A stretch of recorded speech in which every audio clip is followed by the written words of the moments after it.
प्यारे दोस्तों, welcome to Majid ग्रा यूट्यूब चैनल। दोस्तों, मोबाइल फ़ोन रिपेयरिंग की नई वीडियो के साथ आपकी खिदमत में हाज़िर हूं। दोस्तों, इस वीडियो के अंदर हम एक बहुत ही अहम चीज़ को डिस्कस करेंगे। वो चीज़ के जिसका हमें रोज़ाना ही मोबाइल फ़ोन रिपेयरिंग के अंदर वास्ता पड़ता है, वो ये है कि यार बाज़ का हमारी स्ट्रिप, जैसा कि अगर आप देखें तो एक ये स्ट्रिप है, इसके अलावा स्ट्रिप्स जो हैं इससे बड़ी बड़ी भी होती हैं। जैसे कि अगर आप देखें तो ये है जिसके अंदर काफ़ी ज़्यादा तारें हैं कि अगर ये जो स्ट्रिप हैं कट जाएँ या ये डैमेज हो जाएँ तो हमें इनको किस तरह से रिपेयर कर सकते हैं। तो दोस्तों, एक जो बिल्कुल सिंपल सोल्यूशन जो अक्सर हम करते हैं वो तो ये है कि अगर यार स्ट्रिप डैमेज होगी तो पूरे का पूरा यूनिट या पूरी वो चीज़ रिप्लेस कर दें। लेकिन बाज़ का जो है बहुत ही माइनर कह लें कि प्रॉब्लम होता है, अगर हम उसको रिपेयर कर लें तो उससे हमें बहुत फ़ायदा होता है। एक तो हम जो है उससे ग्राहक से मुनासिब पैसे भी ले सकते हैं और इसके अलावा जो है वो समझ लें कि रिसोर्सेज जो हैं वो भी रीयूज़ हो जाते हैं। तो इस वीडियो के अंदर जैसा कि आप देखें तो ये मेरे पास एक स्ट्रिप है, ये देखिए ये आधी से ज़्यादा कट चुकी है। जैसा कि अगर आप देखें तो ये कट चुकी है। अब हमने इसको रिपेयर करना है। दोस्तों, अगर आप देखें कि इसके अंदर जो वायर्स हैं तो मेरा ख्याल है कि इसके अंदर जो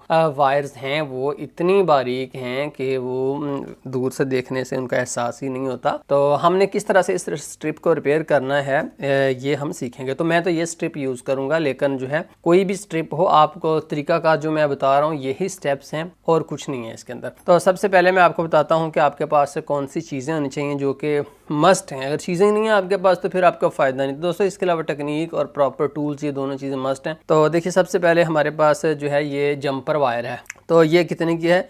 0.007 mm की है, बहुत ही बारीक है। जैसे कि आपको पता है ना कि जो इंसान का बाल है वो होता है 0.12, यहाँ 12 आएगा। तो ये इंसानी बाल से भी कहीं बारीक तार है। तो इस तरह की जंपर वायर आपके पास होनी चाहिए। 0.007 mm की का हो तो फिर तो ये कह लें कि सोने पर सुहागा है कि कोई भी जंपर हो प्रॉब्लम नहीं आएगा। बट बाज़ का जो है हमसे मोटी वायर यूज़ कर लेते हैं। मोटी वायर यहाँ पर यूज़ हो सकती है जहाँ पर पॉइंट मोटे हैं, लेकिन जब इस तरह की स्ट्रिप है, इस तरह की स्ट्रिप है, तब मोटी वायर काम नहीं करती। तब आपको मजबूरन 0.07 mm की वायर ही आपको लेनी पड़ेगी। उसके बाद दोस्तों, ये हमारे पास जो है यूवी मास्क है, यूवी इंक है, जैसे कि अगर आप देखें तो मैकेनिक की, और ये जो है ये यूवी लैंप है। यूवी लैंप जो होता है ये अल्ट्रा वायलेट लाइट देता है, जिससे हम एक दफ़ा जंपर कर तो लेंगे बट वो टूट जाएंगे 10 मिनट के अंदर अंदर। तो जब हम उसको यूवी मास्क लगा देंगे तब वो वहाँ पर परमानेंट हो जाएंगे। ठीक है जी। उसके अलावा मेरे पास जो है सोल्डरिंग आयरन होना चाहिए। अब ये भी प्रॉब्लम है कि ये मेरे पास T210 है। तो T210 ही क्यों? इसलिए कि दोस्तों, आगे से अगर आप देखें तो बिल्कुल सुई की तरह, यानी कि यूं अगर आप लगाओ ना तो यूं एहसास होता है जैसे सुई चुभ गई है। इतना बारीक सोल्डरिंग आयरन है, ये होना चाहिए। उसके बाद दोस्तों, हमारे पास जो है पेन टाइप कटर होना चाहिए। ये पेन टाइप कटर है, लेकिन जब भी आपने कोई जंपर वगैरह लगाना हो तो उसके लिए आपने नया ब्लेड यूज़ करना है। पुराना ब्लेड आपने यूज़ नहीं करना। जो ब्लेड एक दफ़ा यूज़ हो जाए उसके बाद फिर वो काम का नहीं रहता। तो ये देखिए, पेन टाइप कटर आपने लेना है।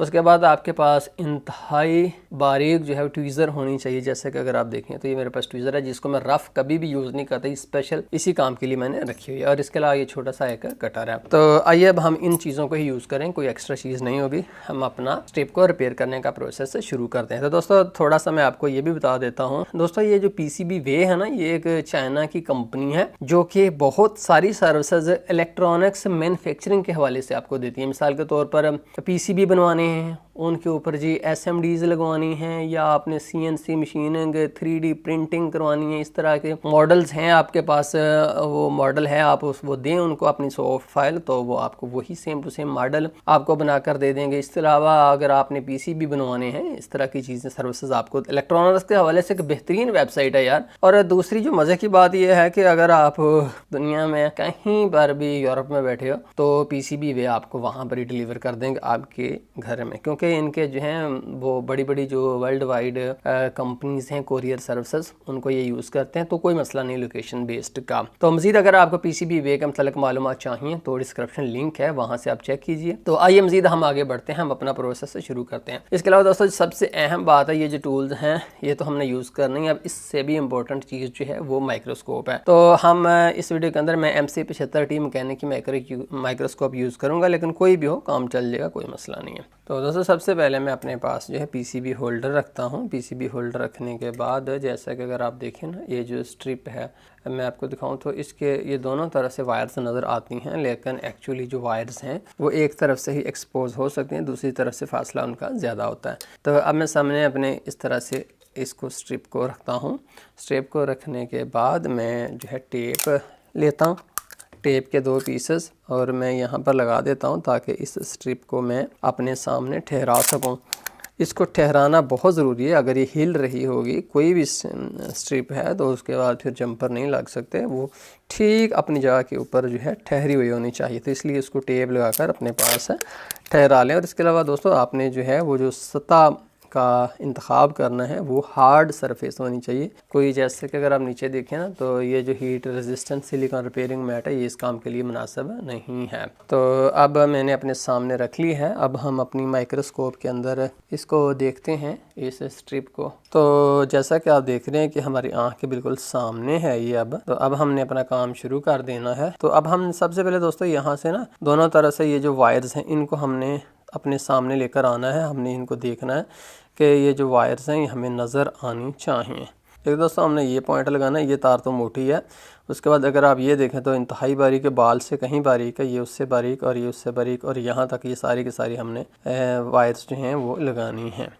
तो सबसे पहले हम ऐसे करते हैं कि मैं इसको यूं करने के बाद इन तारों को जो है छील लेता हूँ। तो देखिए यहाँ से हम शुरू करते हैं कि ये तार तो यहाँ से छीली जाएगा, छीला गया पॉइंट, दूसरी तरफ यहाँ से छीला गया। थोड़ा सा आपने ना लंबा एरिया इंतखाब करना है, क्योंकि अगर आप बिल्कुल ही थोड़ा सा एरिया करें ना तो फिर वो अच्छे तरीके से पॉइंट वहाँ पर लगता नहीं है। अब इसके सामने मैं नहीं करूँगा, क्योंकि अगर मैं इसके सामने यहाँ पर कर दूँगा तो प्रॉब्लम हो जाएगा।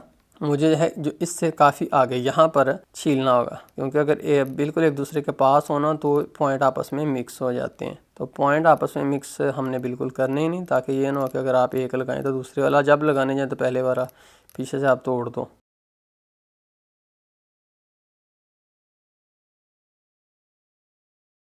अब दोस्तों जैसा कि आप देख रहे हैं ये मेरे पास 0.4 mm का सोल्डर है।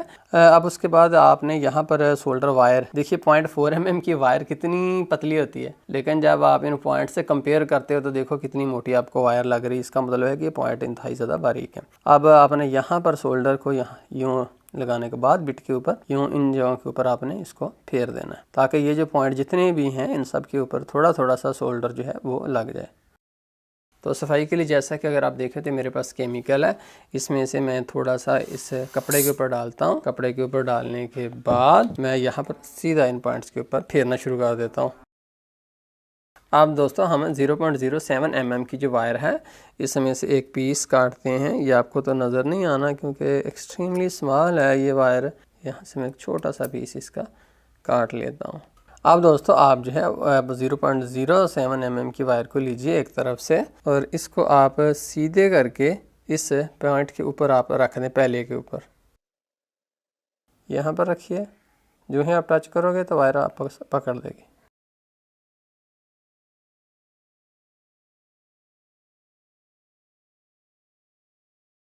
अब दोस्तों आप दोबारा जो है एक कपड़े के ऊपर थोड़ा सा क्लीनिंग केमिकल डालिए, और अब आपने एहतियात से काम करना है, क्योंकि अब जो कहते हैं ना कि अंधाधुंध वो काम नहीं करना है, क्योंकि सारी की सारी तारें लग चुकी हैं। अब हमने यहाँ पर मौजूद तमाम वायर्स को इस तरह से करना है कि ये एक दूसरे से टच ना हो। तो उसके बाद दोस्तों आपने यूवी मास्क लेना है। जैसा कि अगर आप देखें तो ये मेरे पास यूवी मास्क है। इसमें से मैं इंतहाई थोड़ा निकालूंगा, मैं बहुत ज़्यादा नहीं निकालूंगा, बस इतना ही निकालूंगा कि इनके ऊपर जो है वो ये सिर्फ उससे गीले हो जाएं। अब ये जो आपने देखा ये बिल्कुल माइक्रो लेवल के ऊपर है, इतना ही लगाने, क्योंकि कुछ दोस्त कहते हैं कि अगर हम ज़्यादा लगाएंगे ना तो उससे ज़्यादा मजबूती आएगी। ऐसा होता नहीं है। अगर आप ज़्यादा लगाओगे ना तो वो सूखेगा ही नहीं, और ऊपर से वो जो है सूख जाएगा, लेकिन अंदर से वो वैसे का वैसा ही होगा। ये लीजिए जी। उसके बाद देखिए ये जो मेरे पास यूवी लैंप है आप देख रहे हैं, इसको मैंने क्या करना है कि मैंने इसको इलेक्ट्रिसिटी से पीछे से यूएसबी से कनेक्ट कर देना है। यूएसबी से कनेक्ट करने के बाद मैं पीछे से बटन दबाऊंगा तो देखिए ये चल पड़ेगा। अब इसके ऊपर हमने तकरीबन 10 मिनट लाइट देनी है। इसके ऊपर मैं रख देता हूँ। 10 मिनट के बाद आप देखिएगा कि ये इंतहाई सख्त हो जाएगा।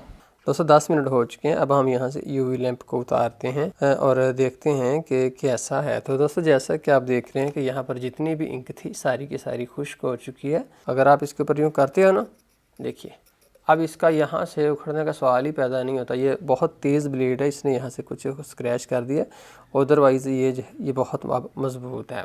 तो अब हम इसको बिला तकल्लुफ़ यूज़ कर सकते हैं। तो दोस्तों यही है तरीक़ाकार, आपने जंपर करनी हो, आपने कोई भी स्ट्रिप प्रिपेयर करनी हो। मुझे उम्मीद है कि आपकी मालूमात में कुछ ना कुछ इजाफ़ा हुआ होगा। दोस्तों अगर आपको पसंद आया है तो वीडियो को लाइक कर दीजिए। बहुत शुक्रिया माजिद ग्रा यूट्यूब चैनल देखने का। अल्लाह हाफिज़।